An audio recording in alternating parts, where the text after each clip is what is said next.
2 करोड रुपयाची बिल्डिंग आज फायनली आपण भावांनो ही घेतलेली. काशी माझं बोलणं खरं झालं असतं तर मला खूप जास्त भारी वाटलं असतं.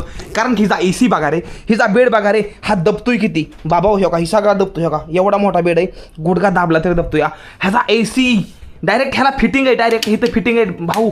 आणि मी जीवनात असलं कधी टॉयलेट बघितलं नाही, जीवनात असलं हे असलं टावेल तर माझ्या घरी पण नाही. तर इथं हे नुसतं बाथरूममध्ये हात पुसायला येते. विचार करा तुम्ही, साबण काय काय इथं गलास आतमध्ये कशाला दिली ते असल्या बाथरूमच्या भांड्यापाशी. मला तर काही समजणं झालं या.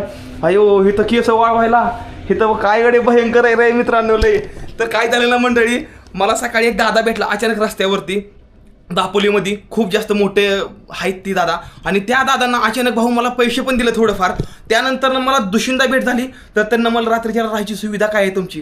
मी मला टेंट लावणार नाही कुठंतरी. मी भयंकर घामाने भिजलेलो होतो. आणि त्यानंतर नावस्था बघितली तर ना तसं माझ्यासाठी पूर्ण रिझॉर्ट बुक करून टाकलेलं आहे. आणि खूप जास्त भारी वाटतं हे जर पडतं तरी बघा. अयो लय भारी वाटतं या.